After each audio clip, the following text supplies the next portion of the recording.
Hello, friends. I always forget I always forget like what I'm supposed to say when the stream One, starts. Even after all this time. So thanks for coming by. It is day 3 of the 24 A24 videos in 24 days. Why do I do this to myself? I don't know. Here we are. I'm committed. And I have such wonderful people to discuss these movies with. So I am happy to be here. So Chris, would you, and by the way, today we are discussing Midsommar, by the way. Jeez, I'm a mess. Chris, will you kick us off with introductions and save me from my terrible introduction, please? Yeah, well, I was looking at the schedule for the movies thing, and I was like, God, I'm doing a lot of these, and it's like 7, and then I thought, Steve's doing 24. Like what? Anyway, my name's Chris Mullen. I run a smallish YouTube channel where I talk movies and books.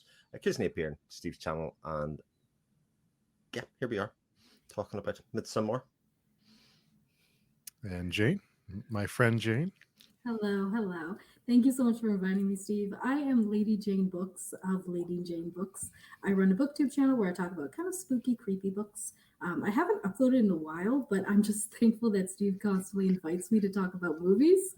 So I'm really happy to be here. And Midsommar is one of my favorite films, so I'm super excited for the discussion. Yes, and we have a buddy read coming up. So we do. We got one of those, a spooky book, so that'll be on my channel. But yes, to be determined.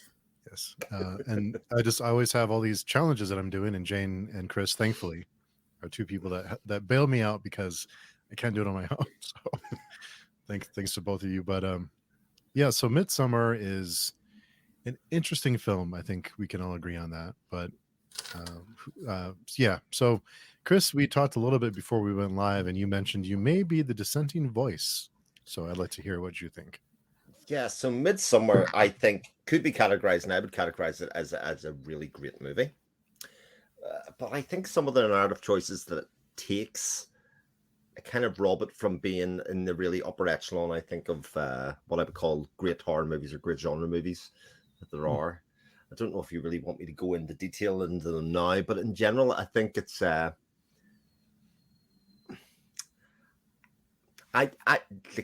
I can generally find positives in any story or any piece of content that I consume, but there is one thing that really gives me bother, right? Whether it's TV, books, movies, whatever, and that's nihilism. Like the bit that you do not respect life or something within the context, and especially in the context of this film, I do feel that they kind of throw away life a bit too easily. At certain parts, not some of the parts are quite respectful, like the cliff jumping scene. I think works quite well. You know, actually, there's good rationale and reasoning taken for that. But in some other parts, I feel like it just says we need bodies, and therefore just kind of doesn't give as good a reason for it as any, and that just causes me some problems, especially within the context of like what is supposed to be an ancient festival or something that's been going on a long time, where I think it should be quite clear that they respect life, or that they have some sort of platform with which or a reason to do it, other than just this kind of cycle of life that they talk about. It was very much, we just need new bodies. We really don't want to sacrifice our current crop, aside from the couple of volunteers to have at the end.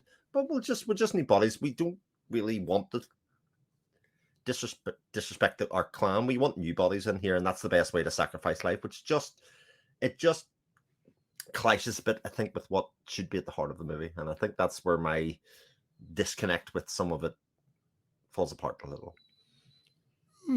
Interesting. Very interesting. That's not what I expect you to. That's not the reason I expect you to give. Actually, it's very interesting. So I do see kind of I do see where you're coming from with that. Is I think the group and I think they mentioned like nothing belongs to them. Everything is for the collective. Like they don't own anything. They all share. Like everything is part of the community. I think that's why they volunteer to sacrifice themselves for things like this, or when their life has come to the end of their circle, like after 72, they voluntarily jump off the cliff because they don't want to suffer, basically. Like, okay, my time is over, and I'm not going to be a burden on everyone. I'm just going to kind of celebrate my life and I've lived and it's done. So, but yeah, I think the people who like the college kids, I think that's their way of filtering out. Like that's their way of finding people that would fit in with their ideology, I guess. And to do, I mean, you can't make an omelet without breaking some eggs, right? So you gotta, maybe they don't have to kill them and bury them in the garden or where their faces, but you know, It might be a little bit overkill. make them decorative pieces, you know. Spring's coming. Yeah. Spring decor. I guess you could say too that they're giving back to the earth because they do bury them, and they do bury them with like the garden, or kind of they recycle their bodies. So in a way that they're giving back to the earth, and it's like this cycle that they're, so I don't know that they see life the same way as we may. They see life as something you willfully give, and not for the greater good, not for the individual. But what do you think, Jane? Yeah, I actually think I have to disagree a little bit with Chris. I think there's actually a strong reverence for life in that community instead. So I know that, being like disposable of something, with the people from the outside, but I actually think they take life so seriously, and they see that the outsiders didn't. They were kind of disrespectful to other cultures. They were disrespectful to nature, and they were, not respectful even of each other. And so I think in that community that was seen as kind of like a waste of life. And so in order to have that fit their community, it's like, okay, well, if you're going to waste it, let's show you a way that you can actually have value to that. So it's a very, very like messed up way to do it. But I do think that everything that's done is a stem from a great reverence of life in all regards. Yeah. Chris is like, no, it's not. Well, I'll give a couple of examples that strike me. Okay. So Christian, obviously, the idea is that he fathers a child. Yes. And so he fathers a child, and then is almost instantly put up as for sacrifice as part of the process. In fact, some would say almost manipulated into a situation where she has to pick Christian, against some nameless other, against Thorbjorn, as it was. So they kind of set that up. Nobody even goes to stop her from seeing the acting happen. So it's almost that kind of thing that he needs to go out. And I would say, by and large, Christian has been nothing but respectful of everything that's went along. They go along. No, not with you on this one. Nope. Insofar as he is non-committal to anything, including to Florence Pugh's character that goes along. And the other one is when they are burning the house down at the end, and the two people that volunteer from the commune, I think they see the fruitlessness in the fear when they turn to each other and look at each other. I get a sense that they also see the fruitlessness of their sacrifice, so to speak, other than just terror and death. At the same time, those are the two things that really strike me, that again reinforce this kind of idea that I had, rightly or wrongly, as it goes. But it's definitely the feeling that I took away from what would be a first watch for me, for sure. I think Christian. So on a second, I've seen it, I think, twice. Christian, I feel like they laid out a path for him, and he voluntarily took it. Yeah. He wasn't forced into it, and he was so wrapped up in instilling the thesis from his friend, which was I forget his name, Josh, yeah. That he didn't really have any concerns for Dani, who was really struggling with the loss of her family. Yeah. He was more concerned with his own ends. He wasn't concerned about Dani or her struggle with anything. He didn't even want her to be there.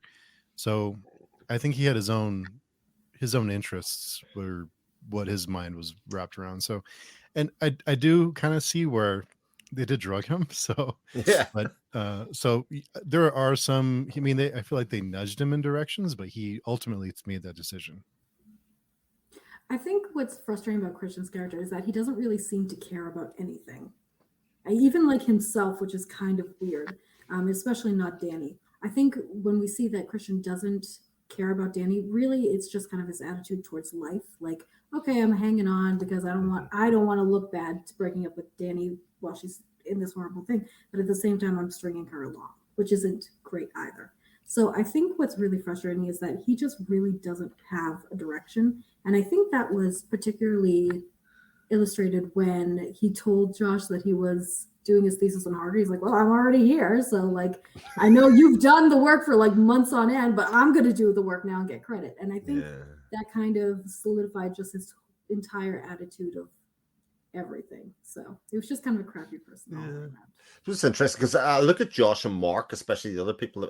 They were proper douches. Like, oh yeah, I hated Mark. I was like, what? You cannot willfully be this arrogant. Oh my god. I mean, in some ways, nobody's really mourning those two at all. And I'm not really mourning Christian either, other than Christian's just a kind of blank slate of a human being. There's really nothing to him.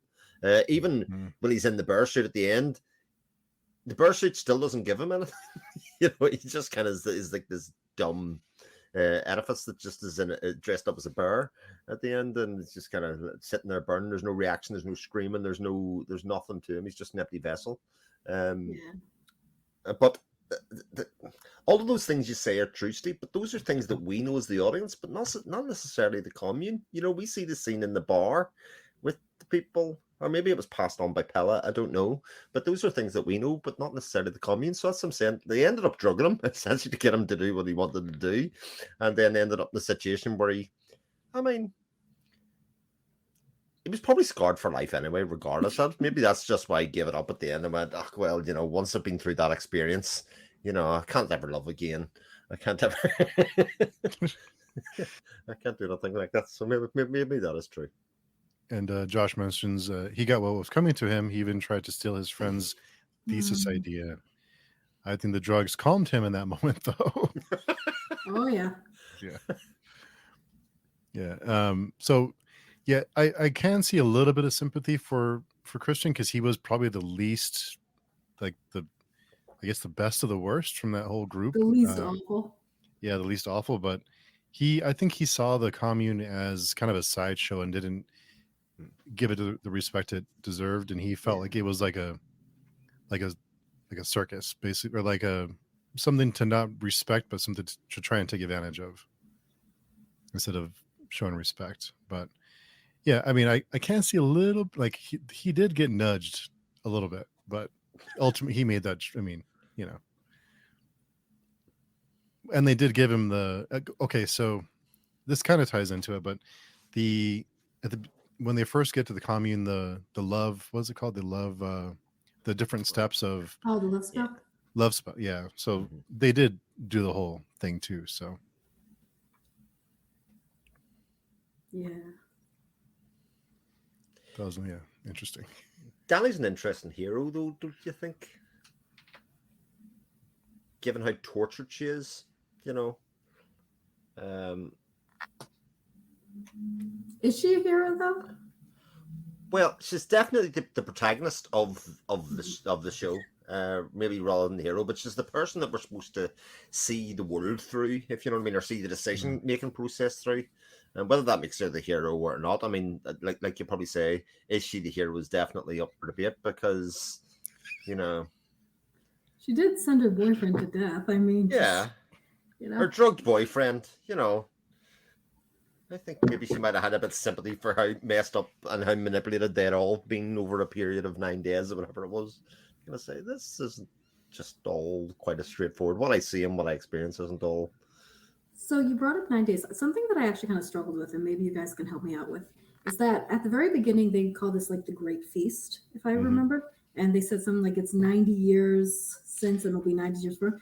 But then I got the impression that like the jumping off the cliff thing was like an yearly thing, or like, yeah. So I'm just like, I don't understand these timelines. And, you know, I didn't know if you guys had better insight, because that was the only thing I was like, I don't know what part's the feast and then what part's like anal tradition.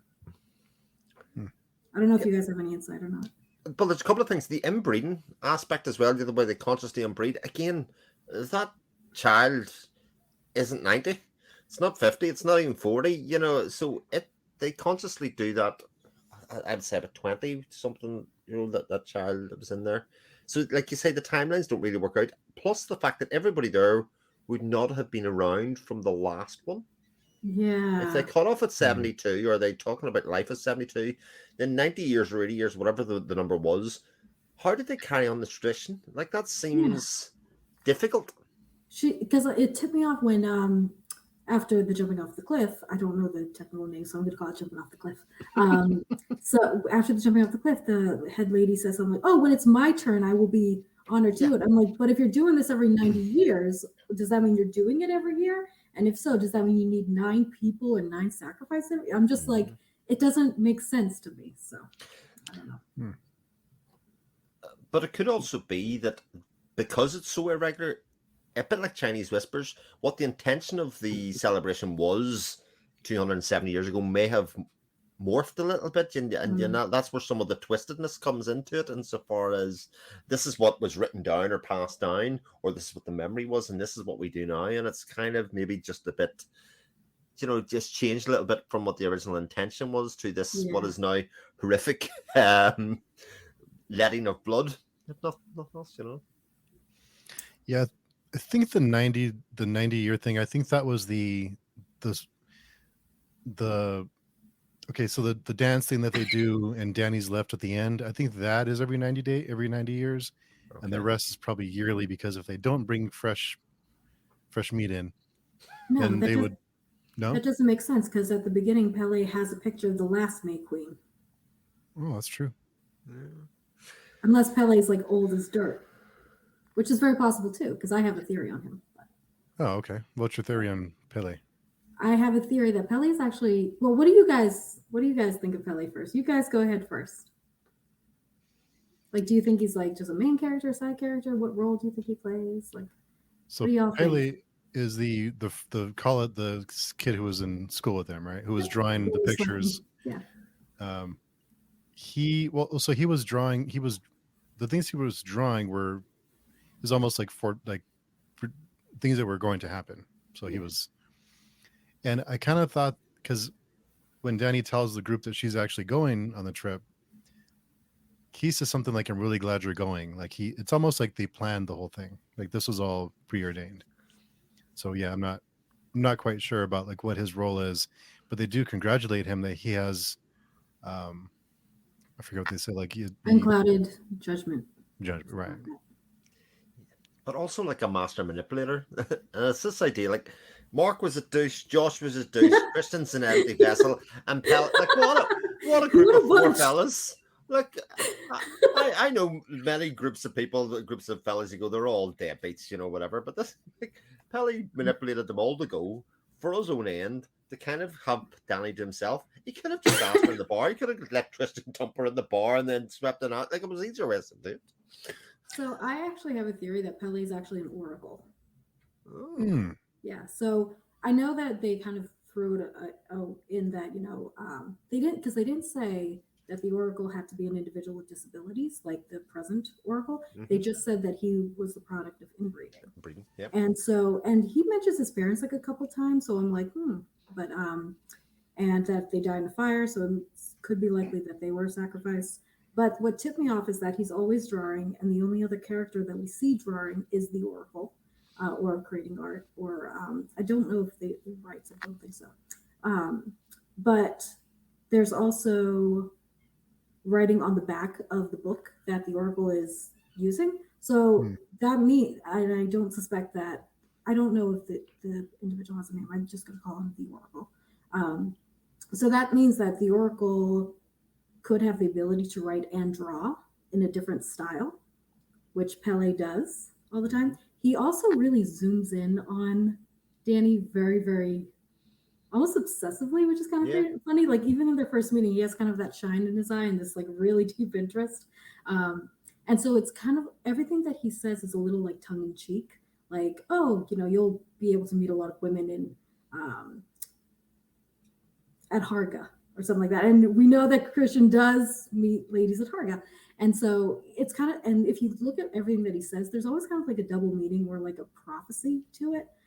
So I suspect, and what you said about the unclouded judgment, that to me, and the only other time we saw unclouded judgment was with the oracle. So I suspect he holds a much, much higher rank than he let on to his friends.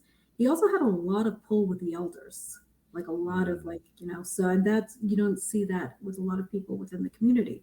So my suspicion is that he is probably either the next oracle or they have multiple oracles, and he is one of them. Hmm.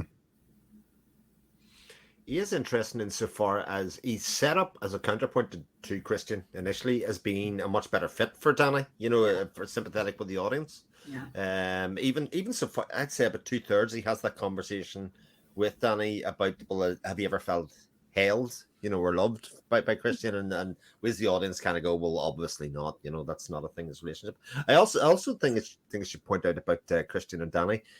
I think they do a very good job of setting up the fact that they are not a very good couple. I mean, the fact that they have been together 3.5 years, it feels like a relationship that's more like 3.5 weeks, in terms of, how they contact each other, how they seem to even be in and existing in each other's lives. There really isn't the sense that they even know each other in any sense. And I think that bit's done very well in terms of setting up everything that comes after it. I noticed that he always seems to leave her alone, especially at her really, really dark times. Because in the opening scene, like he's like kind of there, but he's not really. We see that he's walking on the street while she's having her breakdown. And then again, after the cliff scene, he's like, "Oh, are you okay?" And she's like, "Well, I don't have to be here right now." And he doesn't go comfort her.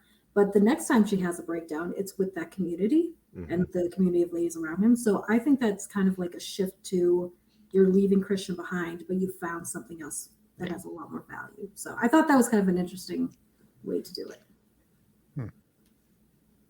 Yeah, very much enjoyed that contrast, actually, of him versus them yelling and roaring, in grief with her, as being belonging or acceptance, as opposed to him. I thought that was really great. Yeah. Yeah. Very well thought out. That is indeed, yeah. So was this all planned? Was this predetermined before? I mean, this Dani was the target. Was she the goal? That was That's my belief. Yes, I think Pelle saw Dani as like the May Queen or the really important role within his community. Maybe even like an astrological match. I think that's hinted to that they are astrological matches. So maybe a mate down the line. And so I think he just kind of like saw how all this was going to go and just kind of again nudged them into the direction of it to become like a self-fulfilling prophecy. Yeah, I think they do the cliff jumping scene every year, or the cliff jumpers. They have to, right? Otherwise, yeah, because it doesn't make sense too. Because if there's only 2 cliff jumpers, something doesn't. Cause there can't be just 2 people turning 72 or 73 in that community. It doesn't make sense. The math doesn't make sense, and it bothers me.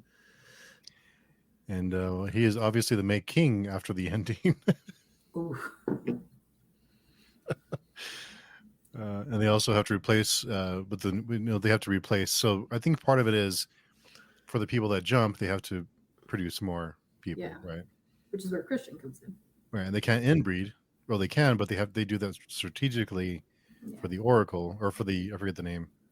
But so they have to bring in people every year to keep the bloodline clear, functioning. Population control as well. So Josh mentions she was the goal, but she still had to do this. She still had to survive the dance. So it wasn't a for sure conclusion for them. So I wonder, was it did she win the dance because they let her win, or did she really win? That's a good question.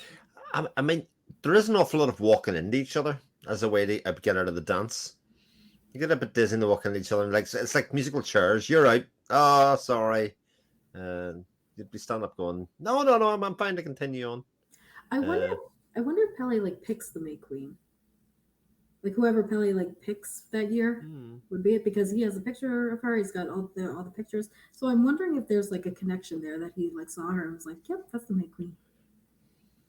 They totally went away. Because there's 3 people at the end, and 2 of them conveniently run into each other. Yeah. So I wondered. But it is sort of talked about afterwards that she was always going to be the May Queen, very much. The kind of elders talk about it like that in terms of having her, and even the final choice that is to be made seems like it's somebody from outside the community that they've already picked, and give them this choice. Yeah, she could have easily fell down really quick, though. They had no control over that. That's true. Maybe Pelle's been running tests for years to check for balance. Get her drunk, see if she can walk home by herself, walk on the street. Like, this could have been going on over years and years. The prequel is coming. All the drunk tests. On college campuses. Yeah. Get all so I wondered this too, and I don't know. Did the commune? So Dani is the perfect candidate, right? Because she has no family. She has nothing really tying her back home, so she can obviously disappear. But people will miss her, but she's like has no connections. So I wondered, did the commune also have a hand in her family's death?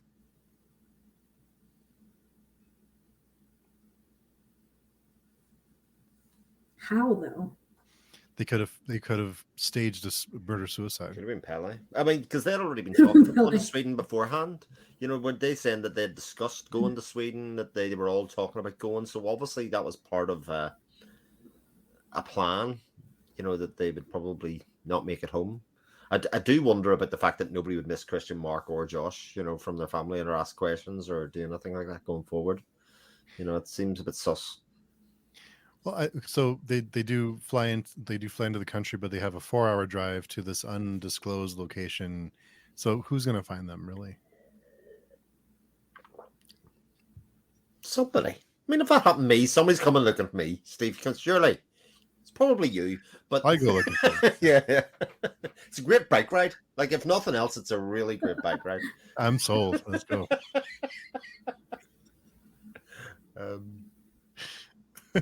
Yeah, but again, it's that idea that these people are disposable, all of them. That's where the nihilism sort of comes from me, insofar as that nobody will miss these people. Nobody will, that's not a question. These people are literally, even the way they're portrayed at the end, where they only seem to take the skin of their face and then put them on these, they don't even keep their bodies. They just kind of have these blow up suit things that they kind of stage and stick that in the end of a pole and drape a black bag over the top of it, and there you go. There's a person. And we'll burn the face. I don't know. When Josh got captured or knocked out in the church, was there 2 people or just one? There were 2. Okay. Yeah.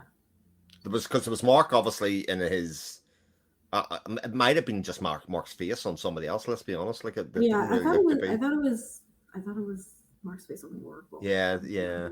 And then there was somebody holding the hammer then, obviously. Okay, because the way it was edited, I was like, wait a minute. How did he not know there were 2 people? But okay.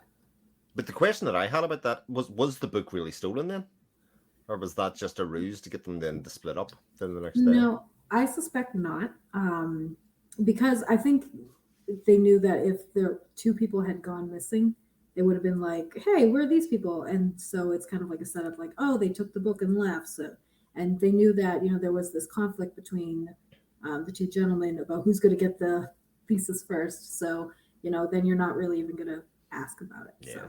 So I suspect that it was more of the group saying, oh, it's gone, so, but I don't think so.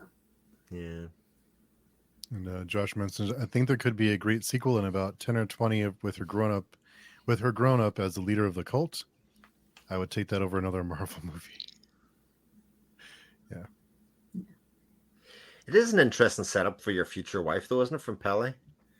Right, we'll take a girl who's in the throes of losing her parents and her sister in a horrific suicide.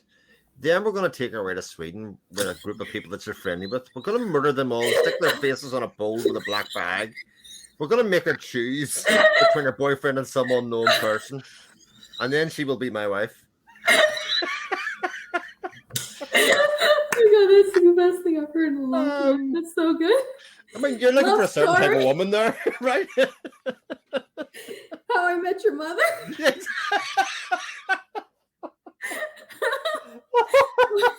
Hey, kids.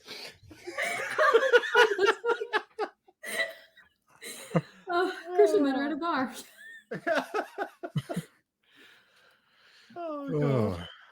that'd be Can't good ruin that stuff. movie for me now. That's funny, so. Oh, God. Yeah, but yeah, interesting pretext to set up your partner for, because she does look broken at the end. I think that's part of the thing. I think Is he that kind she's of. broken, So I think he kind of just latched onto her, knowing that she had experienced similar tragedy that he did. Because I'm sure, like as much as my parents sacrificed themselves, maybe in a fire, maybe there's still that loss. So I think maybe he saw that they were pretty similar within their grief, and saw an opportunity there. Yeah. Hmm. I like your version better than kindred spirits.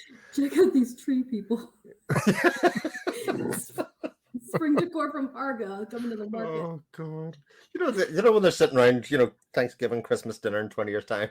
Do you remember your friend Steve with the dandelion flowers on his eye? Do you remember? Oh, he was good laugh. He was cool, yeah. He was cool, yeah.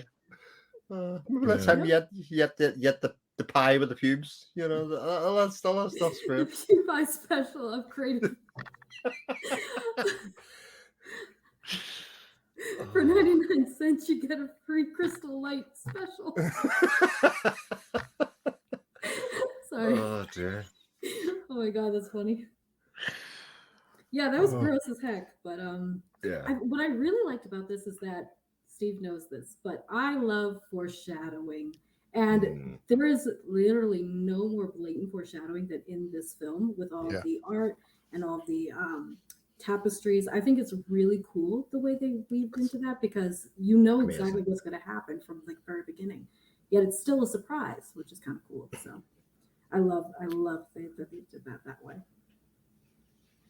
Yeah, there's like an intensity right the way through it. Obviously they do it with soundtrack. Like there's definitely that rumbly kind of soundtrack that kind of goes foreboding through the whole thing. But you're right, between the tapestry, even the shapes of the buildings, the way they dress, the way that they dance, the way that they gather, the way that they kind of look up to the sun. All of those things are all very suggestive in some way. Even the drug trip. Josh was kind of talking about there as well, but it's sort of compelling watching. You know what I mean? I was surprised. I kind of thought, oh, this is the kind of thing I'm going to have to take breaks through to kind of go, oh, this is a bit intense, but it isn't, and that's what makes it masterful film, making it think in a lot of ways for something that's obscene in a lot of ways. It's really compelling, and just makes you want to watch more. Which kind of says an awful lot about the people watching it, maybe. But but I actually do have a story. Do you know that kids, right? Your children, are trying to protect them from what they're watching. And I got a message from my then 13-year-old daughter to say she was watching a film at her friend's house. And I says, what are you watching? And she went, Midsommar. Now, I hadn't seen Midsommar, but I actually kind of roughly knew what it was about. And one thing I said, oh my God, don't just... You'll never be the same again. Like, stop. And she went, no, we're 5 minutes from the end. And I went, well, Too late. But seems to be okay. Does like horror movies now. It kind of has the good separation between reality and thing otherwise. But I thought not a good kind of first horror movie. It wouldn't be anywhere I'd put anything near the top. I think I think it's very much a movie for people who have seen a lot of horror movies, and especially like folk horror in some ways. Who like that kind of realism and mystical nature of the horror. A lot of nuance too. Yeah, and a ton of foreshadowing. Yeah, it's so much fun. Josh mentions during their first drug trip, she saw the grass growing into her hands as if she belongs here. And I didn't think about that, but that does make sense. And she sees it later too in her feet. That's right. Yeah, I thought that was kind of interesting. And I'm a little fascinated on how Dani's reactions are when she is on drugs, because of the first time, like when she's there, she's it's totally her mindset where she's scared, she freaks out, she runs away. But then towards the end, when she is May Queen and she's sitting there like on the throne, you can see her almost embrace like the nature and manipulate the trip, I guess. So I think that was kind of an interesting way to show that her development and her openness to this throughout the story. I thought that was kind of cool. I did not notice that in most of the scenes in the background, you can still see like things swimming. I didn't realize that. And I think it's like the trees are breathing or something like that. But Right. I didn't notice that they kept doing it, especially towards the second half. And so my fourth watch of this, that's what I found out about that. Yeah, so I thought that is interesting. That is. Yeah, because the tone has changed throughout the story, so that's cool. I think it kind of fits into the whole earth, and they feel the energy from the ground, from the earth, and the trees are breathing. And but there's a picture that I didn't notice the first time, and I noticed the bear picture in her apartment, the big bear and the woman. Oh, right, okay. Yeah. Lots of little details like that throughout. Yeah. This is the kind of film that all those things are very deliberate. Oh yeah. I mean, we were talking about that a bit last night, and the idea that production design, this isn't an existing house, so everything that's in a house, whether it's the bed, the carpet, whatever, is placed like to the menu, like a spoon, a fork is placed by somebody, and you wouldn't miss an opportunity, especially if you were like you're telling a story there's going to be folklore heavy. You know what I mean? It's going to be a film that is going to be poured over. You kind of know that when you're making this movie. I think that this is something that people are going to go back and revisit and watch and methodical. Yeah, indeed. Yeah. Okay. So if someone asks you who hadn't seen this movie, question for both of you, asked you what kind of movie is this, what would you explain? What would you tell them? That's a good question. Folk horror. Very much a folk horror. A folk horror film that looks at the extreme fallout and effects of grief, of extreme grief and losing everything. Yeah. Is it a breakup movie?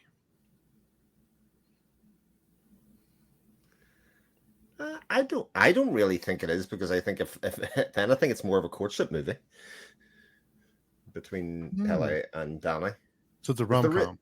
Yeah, it's a rom-com. Yeah, it's a rom-com indeed.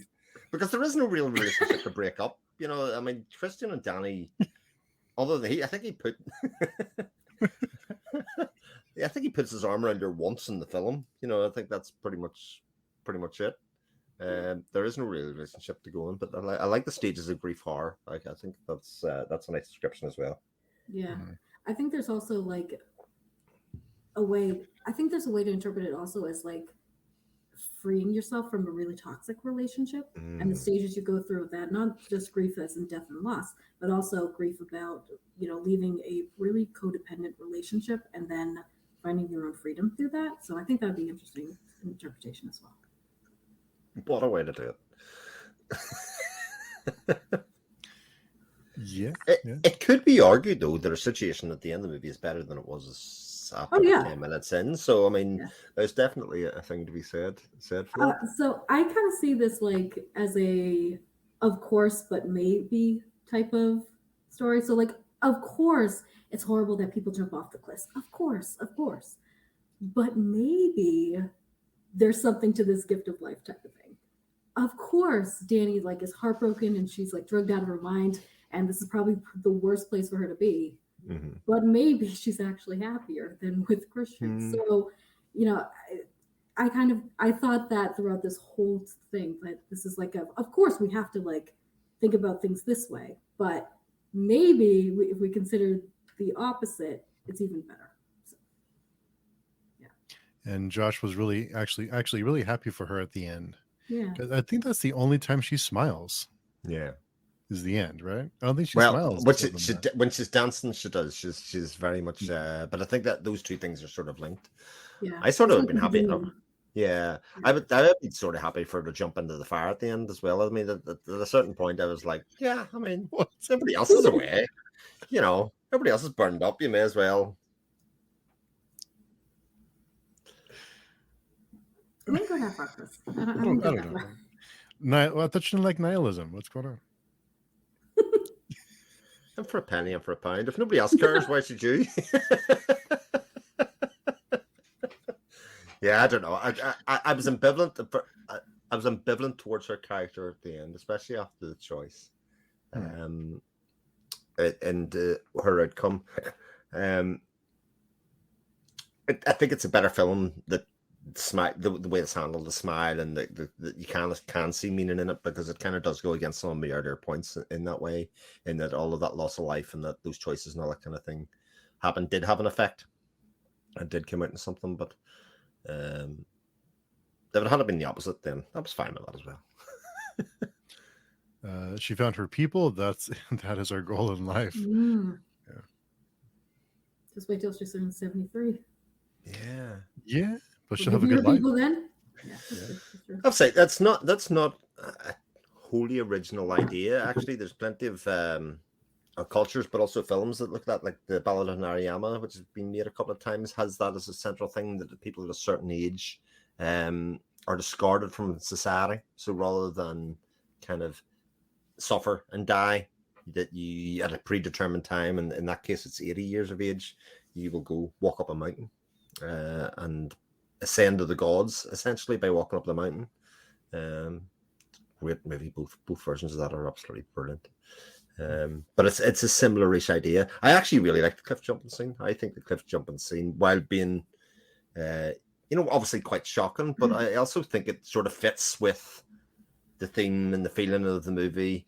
And even there's a sort of dark humor when the second guy jumps and he misses. Yeah. I like the dark humor in that. That was funny. That was funny. Yeah, I don't know. You're gonna have to explain the joke to me there, Chris. I don't know. I don't think I'm in on that one. I mean, first person splats, kills, dead, rolls over, has no face anymore. Second guy falls and he's just got a broken leg, and they're like, "Oh no, here's another one. Let's go and smash his face." And it doesn't even work the first time. It's the second person that really gets the hit. That's definitely dark humor. Like that's playing for laughs rather than anything else. Yeah, no, that one. No. Oh, I don't know. I don't know about that one, Chris. We'll have to do a poll. Your own on that one. I'm gonna have to do a poll. How many people? Maybe that's a grimdark thing. I don't know. But okay, so you would imagine that he would know, he would have the jump down, right, after seeing it happen. Yeah. I mean, the woman does the swan thing. She had it. She did it. She had her technique down. He figured you don't jump feet first. Yeah, you go head first, or Yeah, I was like, you're not gonna do well with this. Like when you did, no, that was not good form. No, not a good one. It's a great scene. It's a great scene.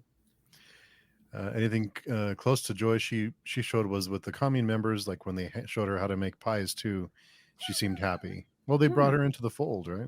Yeah. But surely knew that she was like special. Yeah. But she must have known when she was making the pies, when they were like, the ingredients set at the side. Well, they made the one special though. Yeah, she made the one, Yeah, don't jump feet first. Special order. Special order. Mm-hmm. Yeah. So yeah, they specifically planned it up, but the tea seemed like everyone had a drink of the crystal light that was cloudy, I guess. No, his was pink. The others were yellow. Oh, okay. And they were zoomed in on it. You got to watch it again, Steve. I missed it. That's how they knew. That's it was the kickback to the tapestry. So that's how you knew that. Oh, yeah. Yeah, take a look at all the cups. You got to notice these things. Oh. Yeah. Yeah, everyone else was like yellow. Hers was like a light pink. That's why it's like the strawberry crystal light special.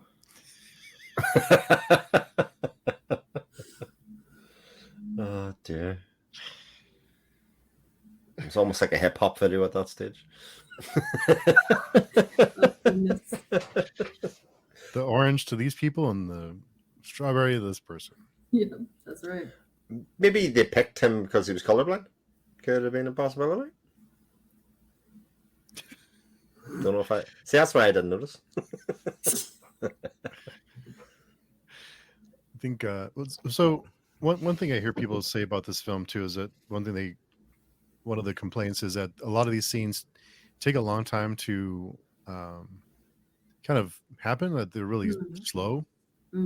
What did you think, both of you?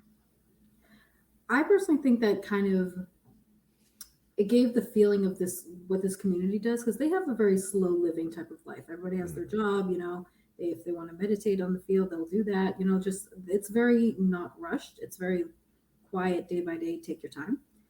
So I think it was done in a way to kind of just illustrate that, and so it also kind of brings out the real horror there, because to us that's shocking, but to them it's like, okay, we're going to go on with our day now. It's just another part of the festival. So I think it was kind of it was done deliberately, communicating that type of attitude towards life. What do you think, Chris? Completely agree. I mean, I think the film has a pace. It has a tempo and a beat to it, and anything else that would have sped up or just it would have felt too much like an action movie or too much like a traditional horror movie or something like that. Nearly the events had to unfold in front of you, and then they happened, and then certainly for me, I was like going, did I just see what I thought I seen? It was kind of that effect rather than a kind of being shock or somebody jumping out from behind a door, that bit where it instantly catches you. It was more, do you trust what you're seeing? Which is very much, I think, what the characters were feeling as well through it. So, yeah, I like I say, 2.5 hour movie. I was compelled. I did not feel like a 2.5 hour movie. I kind of felt like it was going to be, I think, I've heard that criticism as well, Steve, to say people say it's too long, it feels over long or something. It definitely did not for me. It just kind of flew by. It just felt like everything had a time and a place. And like I say, you got to get the feeling of 9 days in there. If you kind of squeeze it too much, it doesn't have that feeling of being a festival. It just has a feeling of being a massacre, maybe. I don't know. What a weekend. Yeah, weekend at Bernie's, in another way. What I really like is this whole idea of, because so many horror movies are like dark and spooky, like Hereditary, and this is kind of like the anti-Hereditary. It's everything's so light and beautiful that you really can't imagine something really bad happening. And I love this idea of using a setting like that to provide so much contrast. I think that was really, really well done. And for a place that is so beautiful, that contains so much horror, it's that kind of horror hidden in plain sight. That even things that are beautiful can be dark, and things that are dark can be beautiful. Exactly. Yeah. Great, Chris. Great point. Yeah. It's So is the commune? Would you join the commune? Not if I'm in my 70s, but. Sure. I mean, I don't really like outdoors anyway. There was no phone signal, How would I do a live stream from that commune? They're not going to be like, you know what? I know you have stuff to do, but Steve's got he's got 24 movies to do here. Can we push back the cliff jumping about an hour? No. Can you guys hurry it up? I have a stream in like 5 minutes. I'm not an outsidey person at the best of times, and if anything, this reaffirms my belief that inside within 4 walls, as long as you check that the you don't like fires, like candles, that kind of stuff, you're probably much better off inside. So both of you mentioned the scenes where they scream with her. Are they what was that? What did that signify to her? How was that meaningful to Dani? Yeah, to me, it was very much the contrast with her life beforehand. Like, you think about the scene where she was crying and wailing with Christian. It's very much dark. It's very poorly lit. The only light that is coming through is from outside, and he is sort of disinterested and not really engaged with it. He's literally holding her, but it's almost like he's thinking about something else. It's like, whatever it is, it could be thinking about anything. Whereas everybody's pointing towards Dani. Everybody's very much engaging her in the face. Everybody's, responding to her wailing, rather than doing their own wailing. It's very much in harmony and unison with that. It's almost in contrast or in supposition to the scene with the orgasm scene where the moaning comes from there, Oh yeah. and then around there, and they have the similarity between those two things. Probably is quite interesting. Yeah, the editing for that was brilliant. Like it just cuts, and I was like, "Oh, wow, yeah, I see what you're doing here." But I think that it's more of the. I think it gets to the heart of this community that something experienced by one is experienced by all, because they are a genuine community. There is no individualism here. So I think that the screaming was kind of the validation of her feelings, because she hadn't been validated from Christian or anyone else, the friends, anybody, and so in that way she was very, very much alone. And you see this a lot in like the shots, and when she's calling Christian's kind of like he's not even there when she's in her horrible moment. And so with this scene, you really get the sense that she has become one of this community, and the community cares about her and what she's going through. So I think it was kind of like the beginning of the end for Dani, that she was kind of just getting assimilated in. So I think that was interesting. Cults are all populated by people who need it the most. So if I was in a bad place, sure, why not? And it signifies that whole idea of her finally feeling held. Yes, that's it. That's exactly it. Yeah, 'cause he's not very comforting throughout the whole thing. Christian isn't.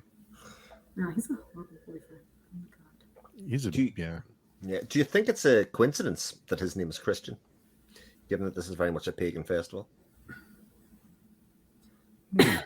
Is there significance in that in some way, as being the kind of the cult of the pagan rituals contrasting with the people that go through the motions of Christianity or otherwise as a way of living their life? Oh, wow. I never thought of that. Wow, yeah. I never thought of that, Chris. I was kind of hoping that the other characters, like Mark wrote a Bible, Josh, I wish they were biblical names as well, because it would kind of give more credence that, that they were all sacrificed, in the name of this. But I thought it was interesting that he was called Christian insofar. And so to snowball off of that, I actually do see this film not only just about Dani, but also kind of like a commentary on religion a little bit. Like with Dani losing her family, and she's, not to get too into this, but she's like very isolated, she's alone, and yet Pelle, who I personally think is an oracle, could be acting as like a deity in that type of analysis, and that he's the one reaching out to her, he's the one being like, are you feeling held? And then he's the one to ultimately bring her into something that she needs. You can get it in very, very different types of religions, but I think that if you looked at it that way, you could also make the argument that it's a much more meaningful story, perhaps, about faith. It could definitely be that spirituality is more important than love, in a lot of ways. She sort of was in a loving relationship, but not getting what she needed out of it in the grieving process, whereas the spirituality, when she finally accepted it towards the end, gave her a place within to exist and have comfort in her grief in some way. So I think there's definitely something that could be said about that. And then she was actually freed from it, or experienced joy, or had the gift of joy at the end. So I saw that as well, but I wasn't going to bring it up. But I thought that was kind of interesting. That is the whole story. And Josh has a very interesting question. If you'll have to pick Midsommar or Hereditary, I feel like Midsommar blows Hereditary away, but it seems like that is the minority. That's a tough one. That is very tough. Might have to revisit that one when we do Hereditary. But yes, my gut feeling is Hereditary is a better movie, but I also have some problems with Hereditary. But my problems with Hereditary are the very common ones that people have with it towards the very final act, that come in there. But as far as craft a movie, Midsommar's much more brilliant, I think, movie. I think Hereditary as a pure horror film probably wins in the pure horror elements. It has the more memorable scenes, I think, even though like lots of Midsommar is very memorable, but there are just things that happen in Hereditary that you kind of go, okay, they're all timers within the horror genre. What do you think, Jane? So I have a confession that I don't actually like Hereditary. Oh, I wow. know. I tried it I tried it when it came out, and honestly, I couldn't sit through it. It wasn't my cup of tea. But I love Midsommar, so I think it's kind of interesting that they're paired up a lot, and I absolutely love this. So maybe I'll try it again, maybe. But I have to say, I'm gonna be with Josh on this. I think Midsommar was better. That's interesting. Very. I think they're very different types of movies. Like I can definitely see that for sure. And I've now been kicked out of Steve's club here. There you No, go. no. It's not for everyone. Josh is doing the May Queen dance in his living room.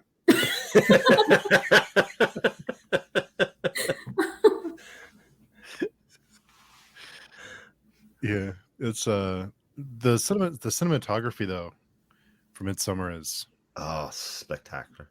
Yeah, so good. All the different it really shapes and is. angles and views, and I mean, it's just like a masterclass. Yeah. Even just the setting, there's no comparison. There really isn't. And it's hard to do a horror movie in such a beautiful setting. Absolutely, That's hard to do. Anyone can do dark and creepy, but it's different with flower crowns and lemonade. Everyone's against me all of a sudden. What's going on? I've opened the floodgates. Yes. The revolution has begun.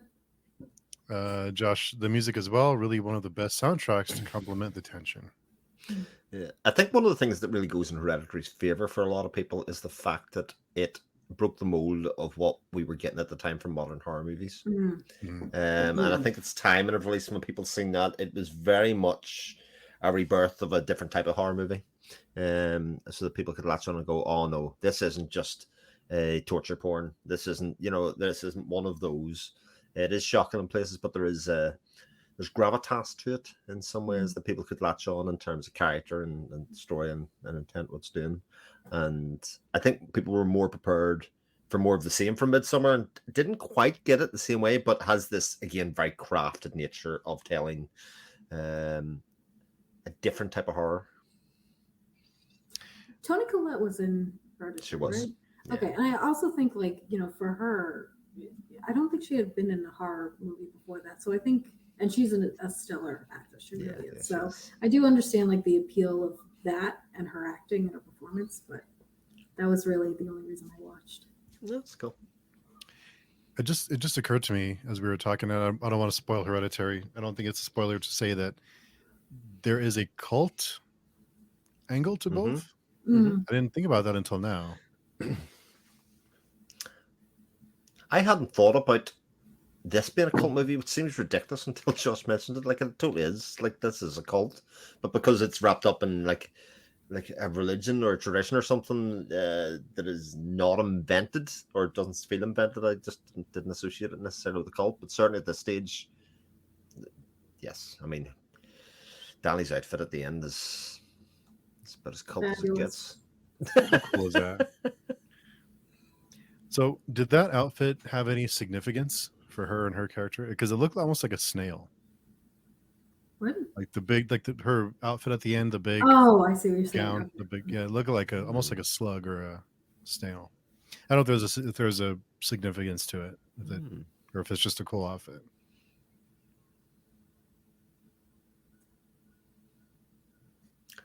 Well, you could interpret it in a way because they all wear flower crowns, right?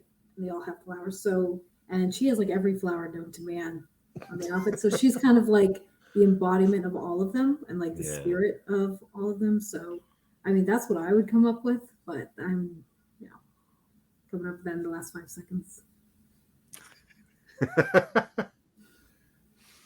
It's a very over the top and ridiculous outfit. I mean, it doesn't really seem to hold any meaning in terms of style or fashion or anything of that regard. So, it was, to me, it was very much her as being almost like a monolith making the decision. That arbiter in the chair, kind of given her size and when she's quite a small person.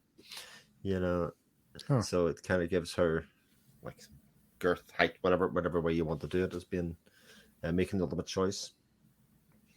Josh makes the great point. She's being weighed down by the cult's influence, can't leave, slug-like.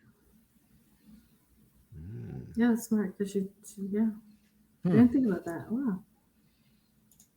There's always more to take from movies. Yeah. That's why movies rock. Yeah. Exactly. Yeah. So lots of great stuff in this one. Why do they walk backward when picking flowers? Maybe I missed that.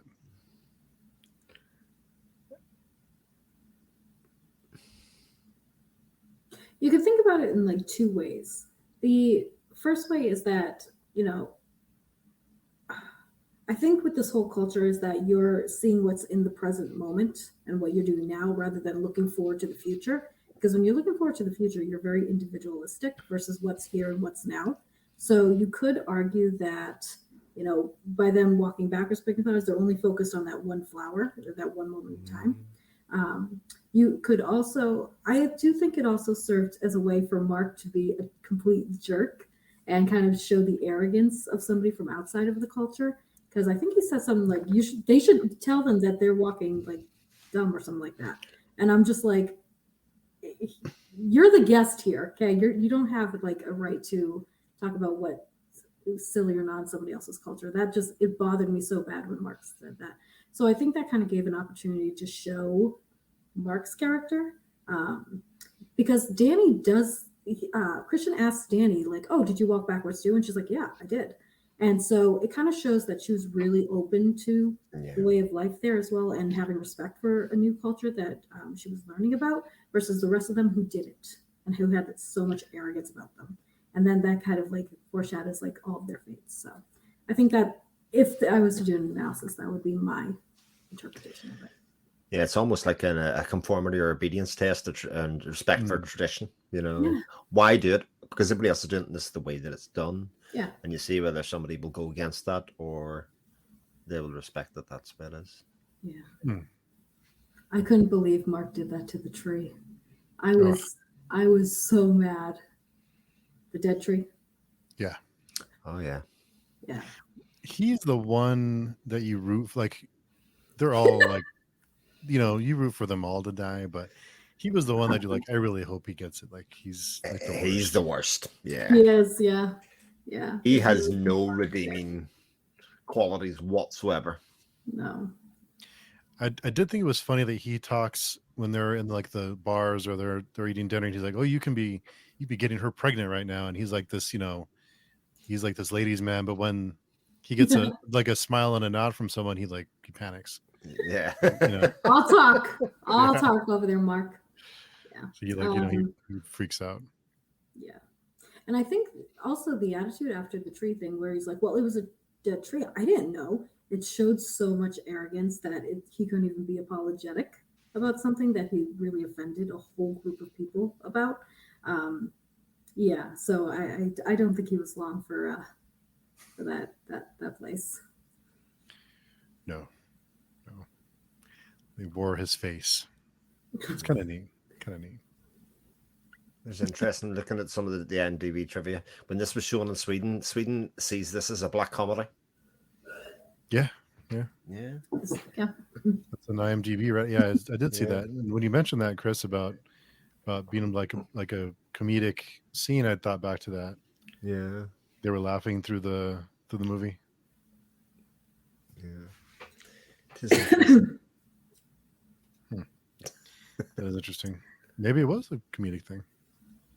I still don't think I think any film like that needs its bits that can be interpreted as comedy, whether anybody does. People can be too horrified by what's going on at the time, but I think on rewatches you can go back and go, "Oh man, that's that's funny." That's funny. It always reminds me of like a similarity to John Palladino's book, Transvestment. The bit that people stop reading his book, I thought was hilarious. Like it is. You'll always get two types of reactions from people whenever you portray anything like that. So. Oh, he was also upset he missed the cliff jumping he was napping. Yeah, I'm just like, oh man. Mark had to go. Oh, well, I'm not going to tell anybody about it, so it's not so bad. Yeah, do you know what actually I thought was kind of interesting? It seemed to me that Josh knew what was going to happen. Did you guys get that? Yeah, well, again, I just thought that was him being a douche. It was like him pretending that he did. Everybody's got, do you know what that is? And he's like, of course I know what it is, but he hadn't got a clue. It was just him trying to be. But like, how much of a jerk do you have to be to Dani, who is grieving the loss of her entire family, knowing what's going to happen the next day, and doesn't give her a heads up or a warning or something? Nothing? Really? Oh, I lost respect for him in that one. Ooh. That was fine up to them, was he? Okay, nice. Well, not fine, but I was just like, nah, I don't know. What about the significance of Dani's dreams and her visions? She saw her mom, and she sees her sister and her parents dead, where the people sacrifice themselves off the cliff. Was there any meaning to that, or is that just her imagination? Is there a spiritual aspect or a different level, or is that just her memories and grief? Good point. Because she also sees her mum when she's walking through after being made the May Queen. 100%. But then we wouldn't have been happy about you dying, Josh. That's a bit defeated the purpose. Yeah, we wouldn't have been in. Yeah, it would have been a good one. Yeah. It's interesting. I think I read that as just her working through her grief. Within the context of the world that she was living in, she could kind of channel some of that into what was happening. I also had the room with the sleep. Yeah. It was very like a nursery, wasn't it? It was almost like they were being babied or kind of being looked after, or like almost like a breeding or holding zone. I was looking to see who else was staying in that bit, because it was obviously 2 levels of people upstairs and downstairs. And I thought that was a bit like a nursery, even the like crib nature of the beds.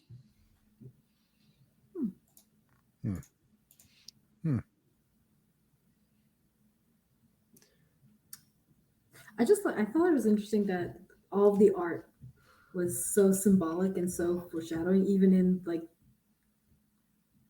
what would you call it? Was it like a sleeping house maybe or something? I'm not sure what you call it. So I thought that was kind of interesting too, that even like as the scenes are portraying, you still got a hint right in the back. Yeah. Just so interesting. But everybody would go in and did going, this is so cool, but actually these portents are quite dark, and yeah.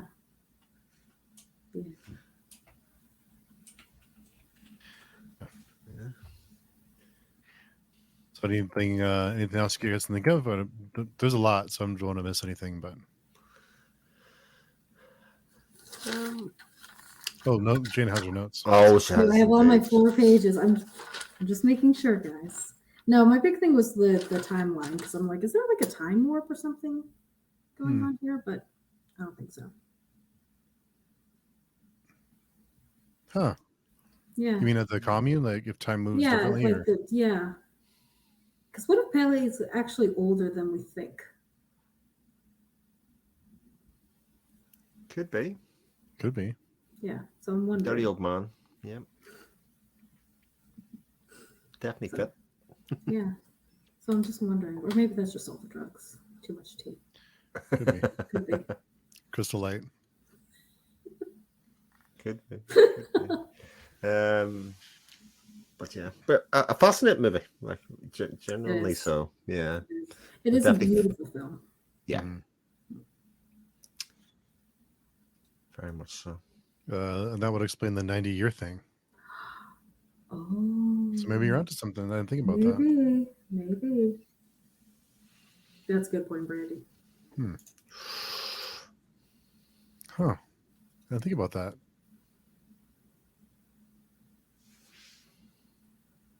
Something to think about. Definitely. Yeah. We all search for this one right answer, but invariably it is just a scheme of possibilities. Yeah. So let me see what's up next. Tomorrow is in fabric. Oh, I have that. Yeah, I have that recorded. Ooh. That was a tough one. We do have a ghost story. Ghost Story, yeah, that's coming up. Yeah. Then Equals, Remember, X. It comes at night. So the next few days. Indeed. Exciting stuff. Yeah, exciting stuff. So any other topics, or I think covered quite a bit, but Would you guys recommend this film? depends.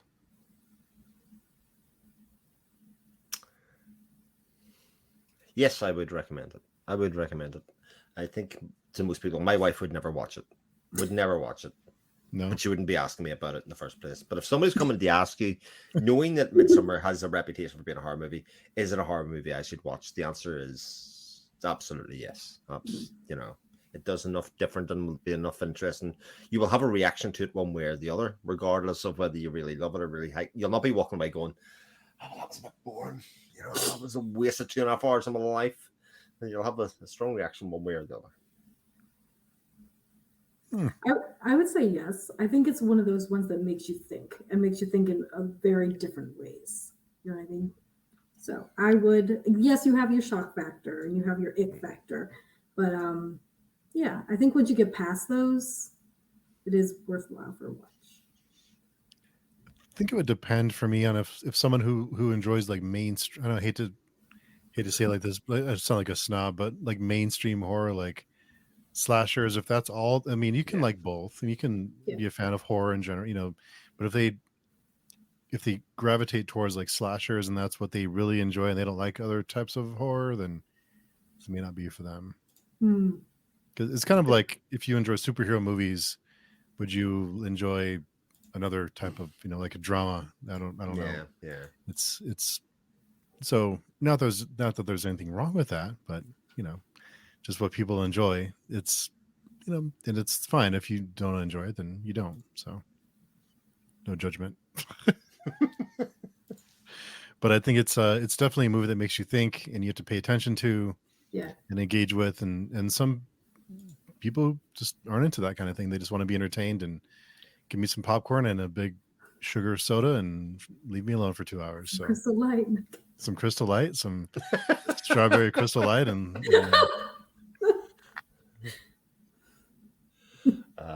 now we know what the first round of drinks in the forum real life meetup, right?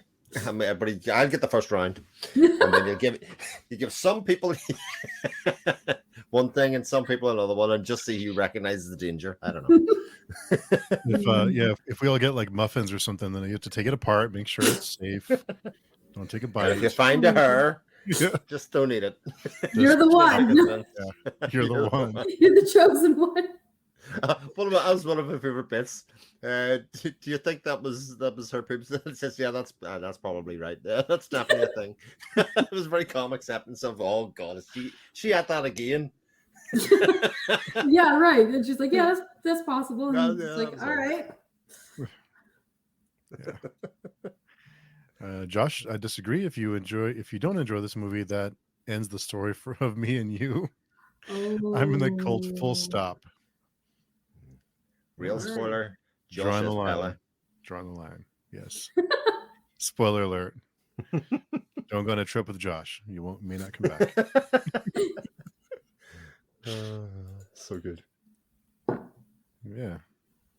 It's really good stuff. Yeah. Really good stuff.